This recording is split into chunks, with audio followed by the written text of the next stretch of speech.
షాబాద్లోని చందన్వెల్లిలో జున్నా solar కొత్త 100 MW solar module manufacturing line ను ఆవిష్కరించిన డిప్యూటీ సీఎం భట్టి విక్రమార్క 2024 సంవత్సరం నాటికి పూర్తిగా ఆపరేషనల్ 1 GW సోలార్ మాడ్యూల్ తయారీ సామర్థ్యాన్ని లక్ష్యంగా తయారు చేసింది.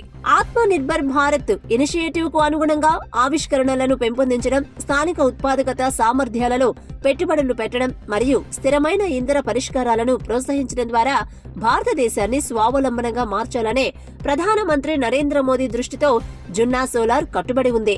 సోలార్ ఎనర్జీ రంగంలో అగ్రగామిగా ఉన్న జున్నా సోలార్ తెలంగాణ రాష్ట్రంలోని షాబాద్లోని చందన్వెల్లిలో అత్యాధునిక 100 మెగావాట్ల సోలార్ మాడ్యూల్ తయారీ లైన్ ను సగర్వంగా పరిచయం చేసింది. ఈ అత్యాధునిక సదుపాయం ఏటా 50,000 టన్నుల CO2 ఉద్గారాలను తగ్గించడం ద్వారా 23 లక్షల చెట్లను నాటడానికి సమానమైన పర్యావరణ ఘనత ద్వారా గణనీయమైన ప్రభావాన్ని చూపడానికి సిద్ధంగా ఉంది. ఇంకా 2024 చివరి నాటికి జున్నా సోలార్ 1 GW సోలార్ మాడ్యూల్ సామర్థ్యాన్ని పూర్తిగా నిర్వహించాలని లక్ష్యంగా పెట్టుకుంది. ఇది 20 మిలియన్ చెట్లను నాటడానికి సమానం.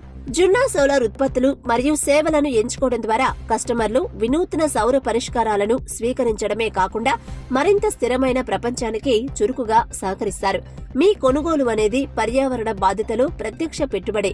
స్వచ్ఛమైన ఇంధన ప్రత్యామ్నాయాలతో వ్యక్తులు, వ్యాపారులు మరియు కమ్యూనిటీలకు సాధికారత కల్పించడం మా లక్ష్యం.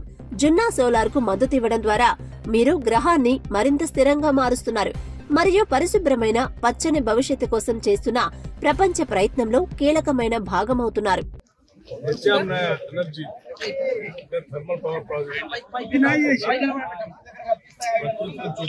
అనేక అంశాలతో దేశ అందించాలని ఆనాటి ఇందిరాగాంధీ గారు మొదలు పెట్టారు. ప్రధానమంత్రిగా రాజీవ్ గాంధీ గారు ప్రధానమంత్రిగా టెక్నాలజీ మిషన్స్ తో దేశాన్ని వేసినటువంటి పునాదులే ఈరోజు దేశవ్యాప్తంగా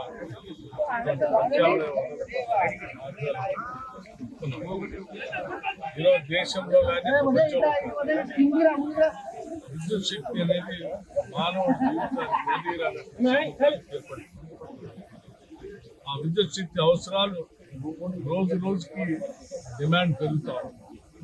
ఆ డిమాండ్కి అనుగుణంగా ప్రొడక్షన్ కూడా పెంచుకోవాల్సిన అవసరం. 2030 నాటికి పెరిగేటువంటి డిమాండ్ ప్రాంత ప్రజలకు అందించడం కోసం ప్రత్యామ్నాయ వనరులపై ఈనాటి ఇందిరమ్మ రాజ్యం కాంగ్రెస్ ప్రభుత్వం ప్రత్యేక దృష్టి సారిస్తాం.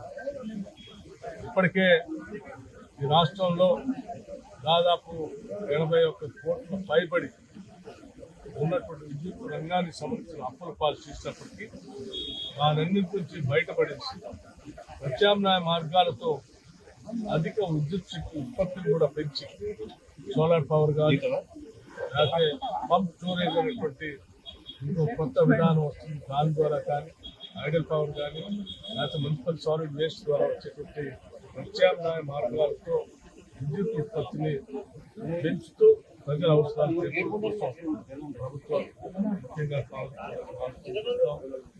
ఈరోజు మనం ఇక్కడ ఓపెన్ చేసినటువంటి సోలార్ ప్లాంట్కి సంబంధించి కూడా డెఫినెట్గా ఇది మంచి బాగా అభివృద్ధి చెందాలని, మంచి ప్రొడక్షన్లో తీసుకొని రావాలి, ప్రత్యామ్నాయ బాగా ఉపయోగపడాలని మనస్ఫూర్తిగా కోరుకుంటున్నాను. అందరికీ నేను అభినందన తెలియజేస్తున్నాను. గత ప్రభుత్వము ఇక్కడ కంపెనీలకు భూమిని కేటాయించినప్పుడు లోకల్ ప్రజలకే రైతులకు కేటాయిస్తామని చెప్పారు. మీ ప్రభుత్వం ఎలా చర్యలు తీసుకుంటారు? తప్పనిసరిగా కాంగ్రెస్ ప్రభుత్వం పీపుల్స్ గవర్నమెంట్ ప్రభుత్వం ప్రజల కోసం భూములు ప్రజల దగ్గర నుంచి తీసుకునే అక్విజిషన్స్ పరిశ్రమించిన అంతిమంగా సంపద ఏది సృష్టించినా అది ప్రజలకే చెందాలనేది వెల్ఫేర్ స్టేట్ ఉన్నటువంటి ప్రధాన ఉద్దేశం. డెఫినెట్గా భూములు కోల్పోయినటువంటి వాళ్ళు భూములు ప్రభుత్వాలు ఇచ్చినటువంటి వాళ్ళ కుటుంబాల్లో పెట్టే పరిశ్రమలో అందరికీ ఉన్నటువంటి సోషల్ రెస్పాన్సిబిలిటీ ఈ సోషల్ రెస్పాన్సిబిలిటీ థ్యాంక్ యూ.